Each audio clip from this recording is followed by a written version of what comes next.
이번 시간에는 목적물이 경매 절차를 통해 매각된 경우 유치권의 소멸 여부라는 제목으로 공부를 할 겁니다.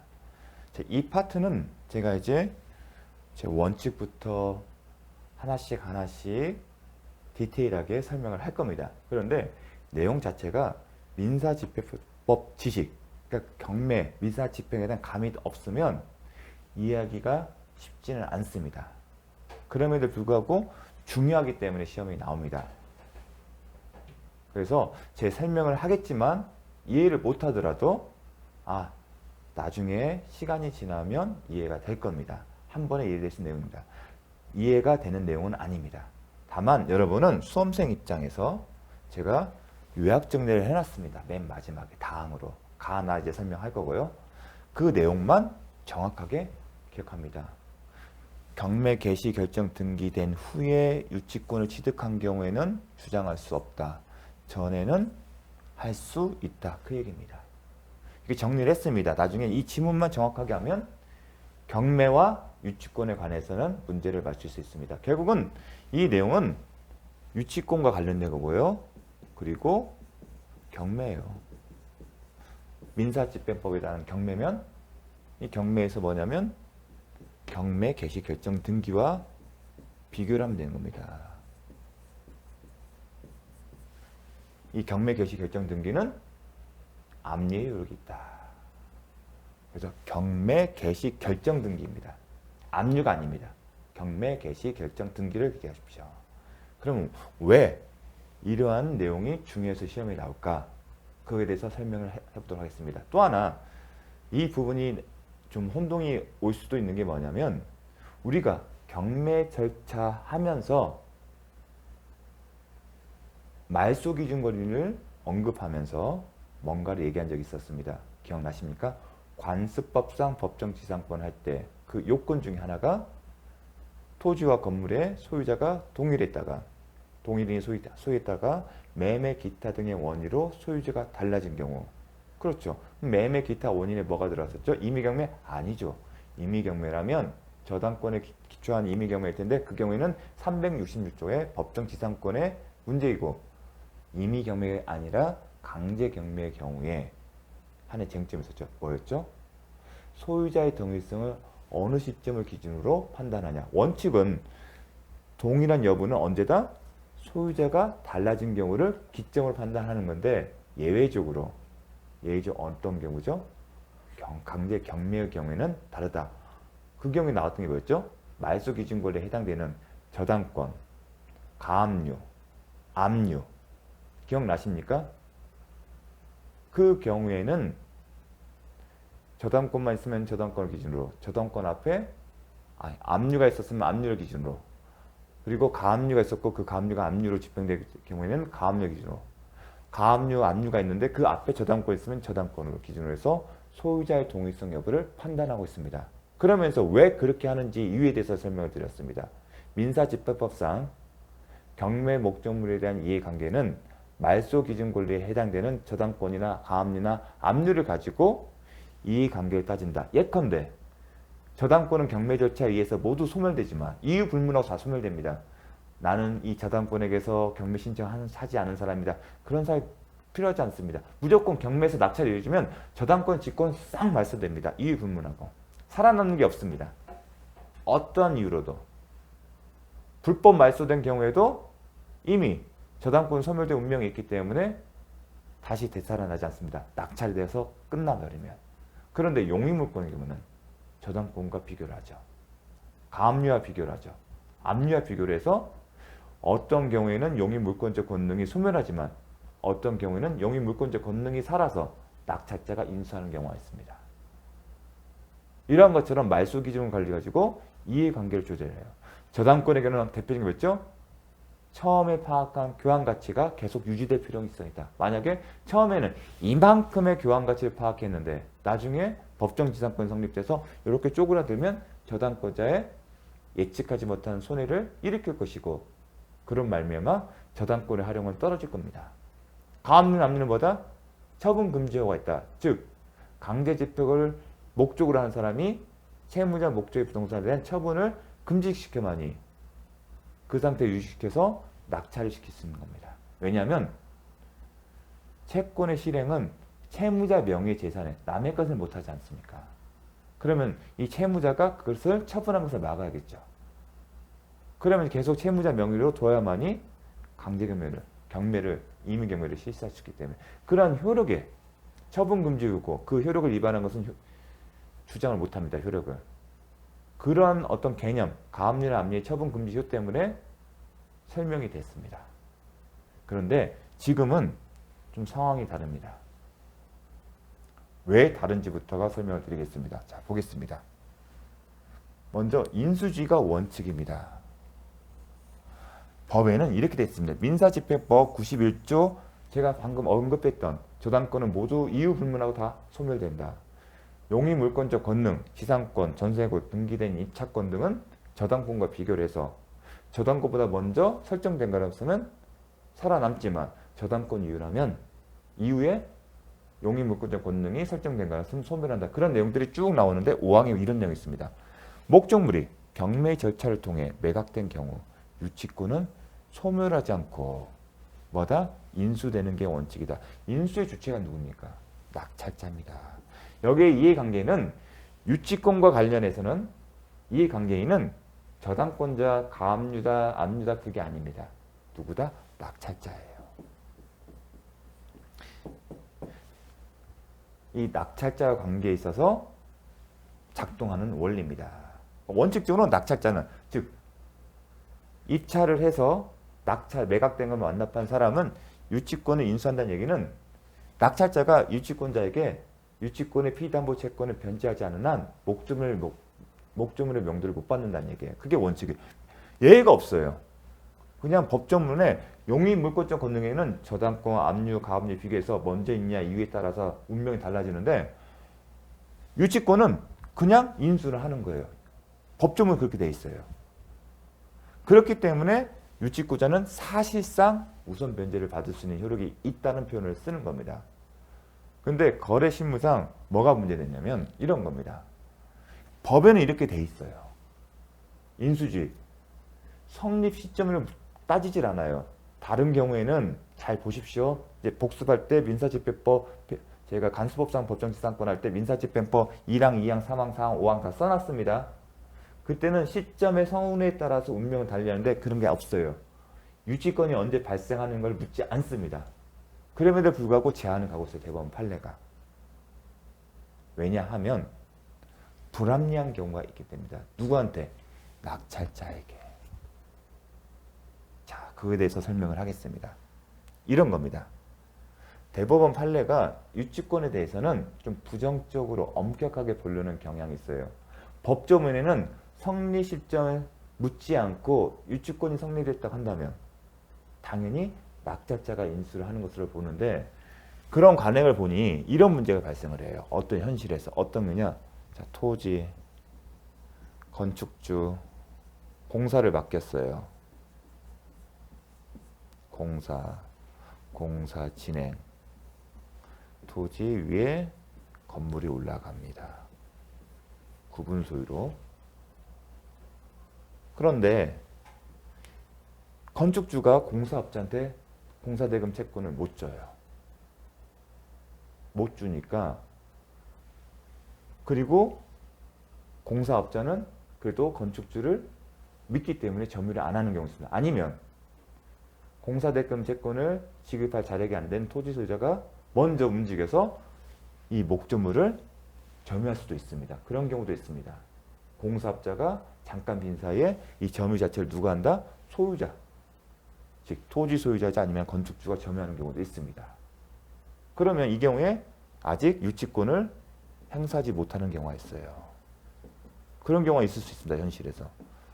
공사업자, 공사대금 채권을 갖고 있는 사람. 그런데 이 토지 소유주가 건축주가 대출을 받았을 거 아니겠습니까?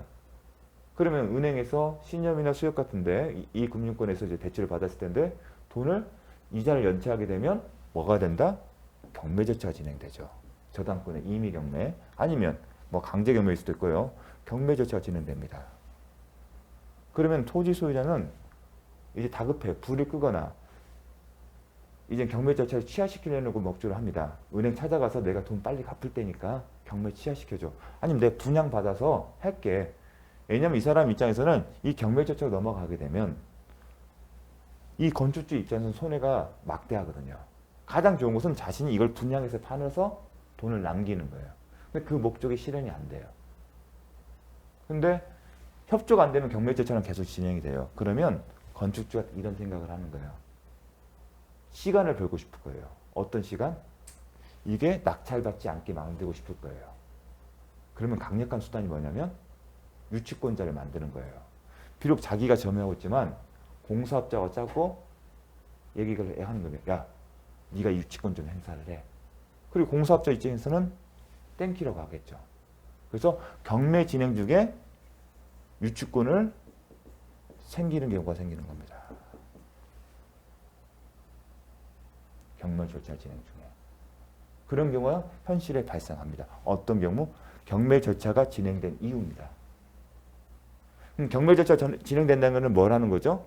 강제경매든 임의경매든 경매를 신청하게 되면 민사집행부 되면 경매 개시 결정이라고 하죠. 등기를 하죠. 그 이후에 이런 일이 발생하는 겁니다. 이 시점에 와서 공사업자에 점유를 주거나 아니면 이 시점에 누군가한테 공사를 시키고 의도적으로 공사를 시키고 유치권 행사하게 조건을 만들어주는 겁니다. 그런 일이 현실에 발생하는 겁니다. 법조문에 따르면 이러한 경우도 선우를 묻지 않기 때문에 그냥 점유 요건과 채권 요건만 갖추면 성립된다고 했을 뿐 유치권의 점유나 아니면 채권의 발생이 언제냐 묻지 않고 있습니다. 그래서 원칙에 따르면 이 유치권이 점유 요건과 채권 요건을 갖추면 낙찰자가 이를 인수한다. 즉 무슨 얘기냐? 이 낙찰자는 유치권자에게 행사 중인 채권을 변제를 해야만이 뭘 할 수 있다? 네가 점유적인 주택을 나한테 줘. 그 얘기를 할 수 있는 겁니다. 그러면 이런 문제가 발생했기 때문에 어떤 문제가 있냐면 더 이상 낙찰을 받으려고 하진 않아요. 이게 해결되지 않으면. 낙찰자가 이제 리스크가 크다고 생각하는 거예요. 그래서 아무리 경매 절차가 진행된다 하더라도 입찰기를 정하더라도 응찰자가 없어요. 항상 계속 유찰이 되는 거예요. 유찰되게 되면 결국은 건축주의 원하는 방향대로 가게 되는 겁니다. 그러면 그때 가서 협상을 해서 분양을 해서 그렇게 되는데 그게 바람직하지 않은 겁니다. 이게 뭐가 되냐면 민사집행법을 통해서 교환가치를 파악한다는 얘기는 교환가치를 파악한 담보물권자가 경매 절차를 실행해서 그 목적물을 환가해서 그 금전에서 신속하게 자신의 채권에 변제에 충당하는 그 민사집행법의 원리가 해치게 되는 거예요. 저당권자는 자기가 약속을 이행하지 않으면 경매에 넘겨서 그 물건을 대금으로 금전을 환산하고 그리고 배당계를 통해서 그 금전에서 자기의 우선변제 효력을 형성한 게 목적이었어요. 근데 그게 불가능해지는 거죠. 그래서 이 낙찰자 제어를 해서 유치권을 취급할 때마다 경매 나오면 낙찰자의 관점과 비교를 하는 겁니다. 그런데 또 하나 이 경매 절차가 진행되면 이거는 이제 드러난 경우도 있겠죠. 뭐 목적물이나. 그런데 드러나지 않는 경우도 있을 거고요. 그리고 집행관도 모를 수도 있습니다. 경매 개시 결정 등기 이후에 집행관이 오기는 왔는데 그 당시는 없을 수도 있어요. 그러면 현황 조사를 갔을 때 유치권 행사자가 뭐 플랜카드가 없으면 유치권 행사자 뭐 그런 얘기가 특이한 사항이 없어요. 그러면 집행관은 어떻게 된다? 별 특이 사항이 없다고 쓸 겁니다. 근데 응찰하는 사람들은 대부분 집행관의 현황 조사서를 다 봅니다. 물론 임장을 통해서 직접 방문해서 확인도 있겠지만 현황 조사서에 따라서 파악하는 경우도 있습니다. 그래서 낙찰자가 봤을 때 유치권 행사자 없는 것을 판단하고 응찰할 수 있어요. 그런데 낙찰 받아보니까 그 안에 사람이 있다. 그러면 낭패겠죠. 자, 그런 어떤 악용의 문제가 발생하기 때문에 법원에서는 유치권의 성립에 대해서 제한을 걸고 싶었던 겁니다. 그럼 제한을 걸되 어떠한 경우까지 제한을 걸 건지가 문제가 되는 겁니다. 왜냐하면 민사집행법에 따르면 성립 시점에 불문하고 유치권은 성립하고 낙찰자는 인수하게 되기 때문에 그래서 한없이 그걸 확장할 필요성은 없다는 겁니다. 그래서 대법원 논리는 낙찰자를 보호하기 위해서 낙찰자를 보호한다는 얘기는 결국은 민사집행법상의 집행 절차의 안정이에요. 집행 절차의 안정성을 확보한다는 명분으로 제한을 하기 시작한 겁니다. 근데 집행 절차의 안정성은 뭐냐면 안심하고 응찰해서 목적물을 가져가세요. 즉 원활하게 경매 절차가 진행해서 누군가가 쉽게 접근하게 해서 쉽게 환가가 돼야만이 담보권의 취지가 산다. 그게 경매 절차의 집행 절차의 안정성이라는 표현인 겁니다. 집행 절차 안정이 뭘까? 쉽게 얘기해서 변수 없이 위험성이 없이 낙찰이 이루어지게 해서 담보물권 제도를 활용시키는 겁니다. 그런데 그럼 어떤 경우도 할 수는 없고 어느 시점에만 좀 하자는 겁니다. 그게 뭐죠? 경매 개시 결정 등기 기준을 가지고 접근하는 겁니다. 어떤 경우에 경매 개시 결정 등기의 경우는 이 경우에는 공시가 되잖아요.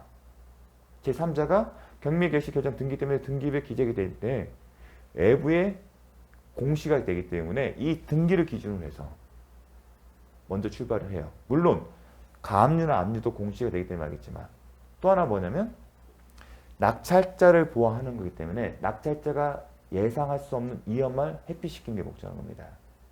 어떤 경우냐 경매 등기 이후에 발생한 경우는 예상하기 힘들기 때문에 그래서 경매 개시 결정 등기만을 가지고 판단을 합니다. 그래서 요약하게 되면 이런 겁니다. 경매를 신청하게 되면 그 임의 경매든 강제 경매든 경매 개시 결정 등기를 기준으로 하게 잡았습니다. 이때를 기준으로 해서 유치권이 이전에 성립을 해야 한다. 이 경우에는 인수가 돼요. 즉 낙찰자가 유치권자에게 대항할 수가 없어요. 즉 그 얘기는 유치권자가 행사하고 있는 피담보 채권을 변제해야만이 명도를 받을 수 있다는 거예요. 그런데 개시 결정 등기 이후에 유치권이 주장하는 경우에는 인정하지 않는다. 인정하지 않는 얘기는 낙찰자가 유치권자 상대로 해서 네가 점유 중인 목조물을 반환 청구했을 때 대항할 수 없습니다. 즉 213조의 단서에 해당되지 않는다는 겁니다. 그럼 단순히 이렇게 출발점이 구분을 하는 거고요. 그러면 두 번째는 뭐냐면 뭘 아시냐면 유치권의 성립이란 뭐예요? 그러면 경매 개시 결정 등기 전에 뭐가 있어야 한다냐? 점유 요건과 채권에 관한 요건을 갖춰야 한다는 겁니다. 점유 요건은 말 그대로 직접 점유든 간접 점유가 이루어져야 하고요. 채권에 관한 요건은 물건에 관한 채권 자체를 묻지 않습니다. 뭐냐? 이행기가 도래해야 한다. 그래야만이 유치권이 성립되기 때문에.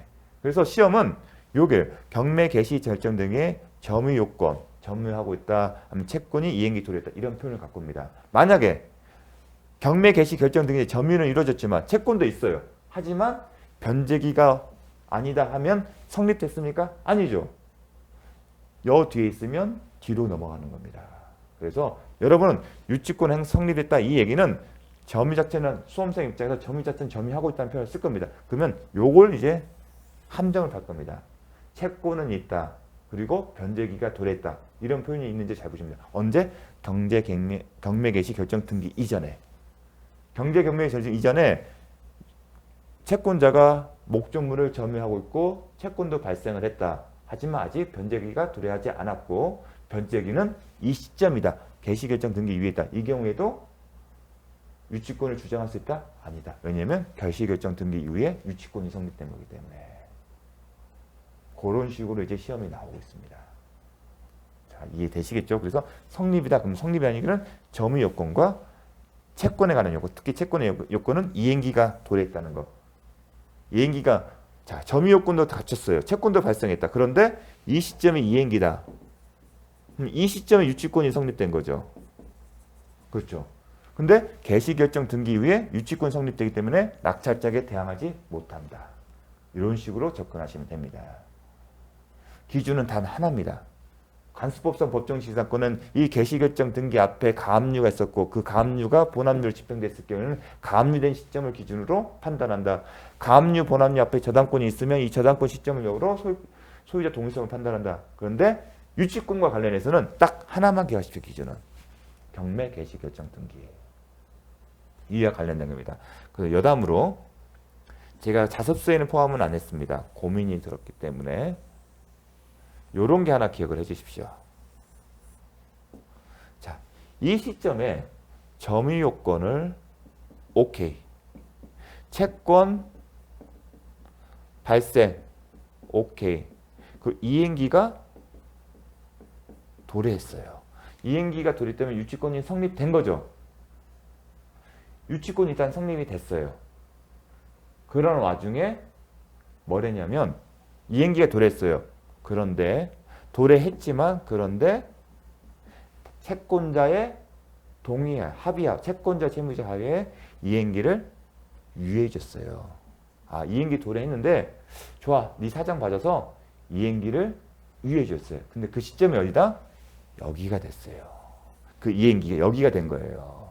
이행기를 유예해 주고 그 사이에 경매 개시 결정 등기가 있고 근데 보니까 이행기 유예 시점이 유예된 이행기 시점은 이 시점이에요.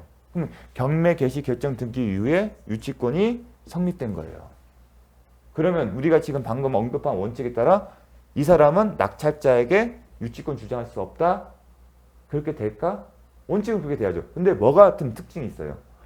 이행기가 도래되었다가 지금 이미 한번 유치권이 성립되었다가 채권자가 그 이행기를 여기가 5월 1일이고 이게 5월 31일이면 5월 2일 날 이미 유치권 성립됐어요. 그런데 마음씨 착한 채권자가 네 사정 딱 하니까 지금 갚지 말고 언제? 7월 5일 날 갚어. 그 얘기를 한 겁니다. 성립된 유치권을 성립됐지만 채권자가 마음씨 착한 채권자가 이행기를 유예해 주는데 그 시점이 어떻게 된다? 경매 개시 결정 등기 이후였기 때문에 쟁점이 된 겁니다. 하지만 이 경우에는 이미 한 번 성립됐기 때문에 보호를 해준다. 이 경우에는 보호를 해준다는 걸 기억해 주십시오. 우리가 말하는 기준에 따르면 대항할 수 없지만 특징이 뭐가 있다? 이미 경매 개시 결정 듣기 전에 이미 유치권이 성립이 됐어요. 애시당초 성립이 안 됐으면 상관이 없죠. 근데 한 번 성립됐기 때문에 이런 사람은 보호의 필요성이 있어서 그렇습니다. 좀 특이합니다. 또 최근에 그 판례가 나왔기 때문에 대법원 선고된 예가 있기 때문에 언급을 했습니다. 근데 출제는 안 됐습니다. 그래서 제가 세모를 두고 쓸지 말지를 고민했었던 겁니다. 근데 하다 보니 하게 됐습니다. 그래서 잠시 쉬었다가 계속 보도록 하겠습니다.